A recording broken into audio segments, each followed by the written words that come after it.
बिस्मिल्लाहिर्रहमानिर्रहीम, अस्सलाम वालेकुम। स्टेट क्राफ्ट से मोहम्मद अमीन आपके सामने हूं। शुक्रिया आप तमाम दोस्तों का कि आपने हमारे चैनल को सब्सक्राइब किया, हमारी वीडियोस को लाइक करते हैं। हमारी कोशिश होती है कि new metro city Gujar Khan में होने वाली अपडेट्स और इन्फॉर्मेशन आप तक पहुंचाते रहें, ताकि आपने जहां पे इन्वेस्टमेंट की हुई है उस इन्वेस्टमेंट को आप अच्छे तरीके से इंजॉय कर सकें। आज की वीडियो में हम लोग बात करेंगे सिर्फ और सिर्फ new metro city Gujar Khan के जो मुख्तलिफ ब्लॉक्स में अमेनिटीज, फैसिलिटीज और सर्विसेज दी जा रही हैं या फ्यूचर में जो दी जानी हैं उनके मुतालिक डिस्कस करेंगे और बताएंगे आपको कि किस किस ब्लॉक में क्या क्या चीज आएगी। तो अर्ली बर्ड से स्टार्ट करते हैं। अर्ली बर्ड ब्लॉक में सबसे पहले तो new metro city Gujar Khan की मैनेजमेंट बीएसएम डेवलपर्स ने अनाउंस किया कि यहाँ पे एक अदद ग्लो पार्क बनाया जाएगा, तो जो कि ग्लो पार्क इस वक्त यहाँ पे मौजूद है, जिसमें बहुत खूबसूरत से ग्लोइंग ऑब्जेक्ट्स लगाए गए। इसके अलावा मुख्तलिफ तरह की राइड्स लगाई गई और यहाँ पे कुछ फूड ब्रांड्स भी हैं जो यहाँ पे इस वक्त ऑपरेशनल हैं। ये ग्लो पार्क पूरे खिता पटवार के लिए सबसे ज्यादा अट्रैक्शन का मरकज है। उसके बाद सेकंड नंबर पे आ जाते हैं तो मस्जिद रुखसाना की बात करना बहुत जरूरी है। मस्जिद रुखसाना अपनी तर्ज तामीर, अपने आर्किटेक्चर, अपने डिज़ाइन के हिसाब से बहुत ही यूनिक और डिफरेंट है। इसकी सबसे स्पेशल बात कि इसका जो टोटल कवर्ड एरिया है वो बहुत ज़्यादा है। इसके डोम और इसके जो गुंबद मीनार वगैरह का काम है वो भी अंडर कंस्ट्रक्शन है, लेकिन उसमें भी बहुत ही यूनिकनेस है। तीसरे नंबर पे आ जाता है एनएमसी का हॉस्पिटल। पाकिस्तान की स्पेशली रावलपिंडी इस्लामाबाद की कोई हाउसिंग सोसाइटी ऐसी नहीं कि जिसने जीरो रेजिडेंट्स के साथ हॉस्पिटल की कंस्ट्रक्शन शुरू की हो और हॉस्पिटल बना दिया हो। एनएमसी हॉस्पिटल का ग्रे स्ट्रक्चर कंप्लीट हो चुका हुआ है, ब्रिक वर्क इस वक्त वहां पे चल रहा है। इसके बाद इसके इंशाल्लाह ज्यादा नहीं तो नेक्स्ट 6 मंथ्स में ये बिल्डिंग बिल्कुल रेडी हो चुकी होगी। अब बात करते हैं ग्रैंड मॉल ऑफ कोटवार की। जेहलम, दीना, खारियां, सुहावा और इसके अलावा गुजर खान, मीरपुर, यहाँ के जितने भी लोग थे वो लोग शॉपिंग करने के लिए जब उन्होंने कोई ब्रांडेड आइटम्स लेनी होती थी या जब कोई अच्छी चीज़ लेनी होती थी तो वो यहाँ से रावलपिंडी इस्लामाबाद का रुख करते थे। स्पेशली ओवरसीज जो पाकिस्तानी है जो अपने घरों को आए हुए होते थे तो उनको पाकिस्तान में जब शॉपिंग करनी होती थी तो वो इस्लामाबाद में जाते थे या रावलपिंडी में जाते थे। Grand mall of Pothohar new metro city Gujar Khan ने बनाया और इंशाल्लाह अगले 1 साल में ये भी ऑपरेशनल होगा। यहाँ पे भी बहुत सारे बड़े बड़े ब्रांड्स आपको मिलेंगे। इसके साथ साथ जिम, मार्ट और सैलॉन का सेटअप जो new metro city Gujar Khan खुद बना रहा है और उसको खुद रन करेगा, वो भी लोगों के लिए बहुत अट्रैक्टिव होगा। ये एक ऐसी फैसिलिटी और अमेनिटी होगी जो लोगों को, यहाँ के जो रेजिडेंट्स हैं उनको बहुत अच्छी तरह से एंटरटेन करेगी, फैसिलिटेट करेगी। अब बात की जाए अगर विलाज की, तो कंपनी ने इस वक्त तकरीबन ऑलमोस्ट 350 विलाज हैं जो यहाँ पे रेडी कर दिए हुए हैं, जिनका ग्रे स्ट्रक्चर कंप्लीट हो चुका हुआ है, जिनमें से कुछ की फिनिशिंग हो रही है और कुछ पे अभी काम होना मजीद बाकी है।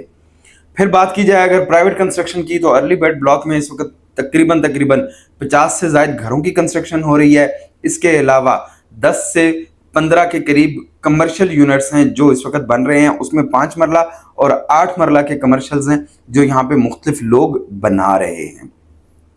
अब आ जाते हैं जी ए साउथ ब्लॉक में। तो ऐसा नहीं है कि जी ए साउथ ब्लॉक में कुछ भी नहीं है, सारी की सारी जो फैसिलिटीज और अमेनिटीज हैं वो अर्ली बर्ड ब्लॉक में दे दी गई, ऐसा नहीं है। ए साउथ ब्लॉक की बात करें तो ए साउथ ब्लॉक की लिस्ट काफी लंबी है। इसमें मस्जिद अल फर्रुख है जो कि तकरीबन ग्रे स्ट्रक्चर कंप्लीट हो चुका हुआ है। बटरफ्लाई गार्डन है जो इस वक्त रेडी हो चुका हुआ है। गुलशन फातिमा पार्क है, उसके लिए लोकेशन एलोकेट हुई हुई है और कुछ वजूहात की बिना पे उसकी कंस्ट्रक्शन अभी स्टार्ट नहीं हुई। इंशाल्लाह अनकरीब उसकी भी कंस्ट्रक्शन स्टार्ट हो जाएगी। इसी तरह से यहाँ पे एक खूबसूरत सा चिल्ड्रन पार्क भी बनाया जा रहा है जो कि इस वक्त डेवलपमेंट की स्टेज पे है, जिसमें इस वक्त कंस्ट्रक्शन का काम हो रहा है। चिल्ड्रन पार्क से आगे निकलें तो आ जाता है जी आपका गुलशन ज़ैनब पार्क, जिसकी तकरीबन 70% जो कंस्ट्रक्शन का काम है वो कंप्लीट हो चुका हुआ है। गुलशन ज़ैनब पार्क के बिल्कुल साथ स्पेस एलोकेट की गई है मस्जिद उमर बिन खिताब के लिए। इसी तरह से गुलशन अंबर पार्क पे काम हो रहा है। क्लॉक टावर जो कि एक आइकॉनिक बिल्डिंग है, उसका रेप्लिका भी यहाँ पे बनाया जा रहा है। इसी तरह से डेजी गार्डन भी यहाँ पे आना है, रोज गार्डन और जैस्मिन गार्डन भी आना है जो कि यहाँ पे फ्यूचर के लिए बहुत खूबसूरत एक अमेनिटी, एक फैसिलिटी होगी। बात यहाँ खत्म नहीं होती, बात आ जाती है अब बी ब्लॉक पे। तो बी ब्लॉक में बहुत सारी चीजें दी जा रही हैं, बहुत सारी चीजें अनाउंसड हैं और बहुत सारी चीजें अभी अनाउंस होना बाकी हैं। जामिया मसाजिद, छोटी छोटी मसाजिद, बड़ी मसाजिद, मिनी पार्क्स और इसके अलावा सेंट्रल पार्क्स के अलावा एक जो सबसे बड़ी अमेनिटी यहाँ पे आने वाली है वो है मिरेकल गार्डन। मिरेकल गार्डन के लिए भी बहुत बड़ी स्पेस एलोकेट की गई है और अनकरीब वहां पे भी डेवलपमेंट का काम शुरू हो जाएगा। इसी तरह से वाटरफॉल रेनबो स्केयर ये एक अट्रैक्शन का पॉइंट होगा जिसके अराउंड कमर्शियल्स आएंगे, जिसके अराउंड आपके बहुत सारी फैसिलिटीज आएंगी। इसी तरह से यहाँ पे स्पोर्ट्स सेंटर के लिए भी स्पेस एलोकेट की गई है, स्कूल के लिए भी, और ट्रायंगुलर पार्क्स और बहुत सारे छोटे छोटे पार्क्स हैं जो कि बी ब्लॉक में आएंगे। इसके अलावा न्यू मेट्रो सिटी गुजरखान का जो हेड ऑफिस है, कॉर्पोरेट ऑफिस है, वो भी बी ब्लॉक में बन रहा है जिसकी बिल्डिंग अंडर कंस्ट्रक्शन है और अनकरीब वहां पे जो बीएसएम की टीम है वो शिफ्ट हो जाएगी और वहां से अपने सारी की सारी सर्विसेज आपको प्रोवाइड करेगी।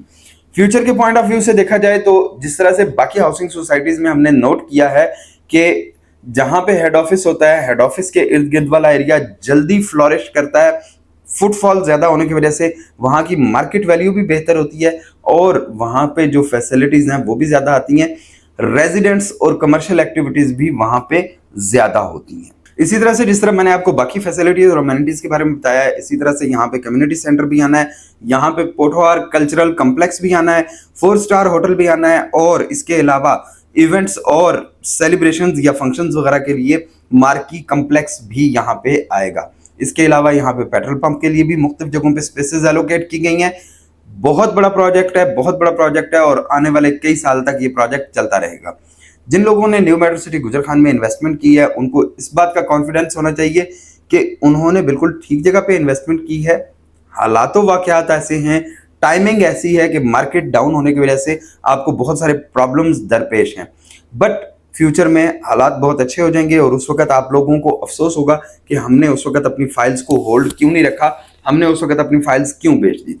व्यूअर्स, यहाँ पे आपको एक और बात बताता चलूं कि न्यू मेट्रो सिटी गुजरखान ने अपने मैप में एक ब्लॉक के लिए स्पेस रिजर्व की हुई थी। वैसे तो काफी सारे ब्लॉक्स के लिए इससे पीछे ए साउथ और बी ब्लॉक से पीछे काफी सारे ब्लॉक्स के लिए स्पेस रिजर्व्ड है, बट एक जो स्पेस रिजर्व थी वो डांसिंग फाउंटेन की ब्लॉक के लिए रिजर्व की गई थी और वहां पे बताया गया था कि यहाँ पे डांसिंग फाउंटेन आएगा। अब उस डांसिंग फाउंटेन ब्लॉक का नाम चेंज करके फेयरवेज फाउंटेन रख दिया गया है। उसका मैप भी जल्दी आने वाला है, उसका पेमेंट प्लान भी जल्दी आने वाला है और बाकी चीजें भी इंशाल्लाह बहुत जल्द पता चल जाएंगी। न्यू मेट्रो सिटी गुजरखान में अभी बहुत सारी चीजें आनी हैं, बहुत सारी इन्वेस्टमेंट होनी है। यहाँ पे जब मार्केट चल पड़ेगी और यहाँ पे लोग शिफ्ट होना शुरू हो जाएंगे तो उसके बाद यही जो प्लॉट्स अभी माइनस पे हैं ये प्रॉफिट पे बिक रहे होंगे। इंशाल्लाह न्यू मेट्रो सिटी गुजरखान के मुतालिक अपडेट्स की जो नेक्स्ट वीडियो है उसके साथ आपके सामने हाजिर होंगे। ड्रोन फुटेजेस आपके साथ वीडियो में शेयर करेंगे ताकि आपको पता चल सके कि क्या क्या काम कंप्लीट हो चुका है, कहाँ कहाँ पे क्या काम हो रहा है। बहुत सारे लोग र्यूमर्स फैला रहे हैं, नेगेटिविटी फैलाने की कोशिश कर रहे हैं, सिर्फ और सिर्फ ट्रैप। तो इन चीजों से बचिए। इंशाल्लाह फिर मुलाकात होती है एक अच्छी सी वीडियो में। वीडियो को लाइक करके शेयर कर दिया करें ताकि हमारी मेहनत ज़ाया ना हो। शुक्रिया, अल्लाह हाफिज।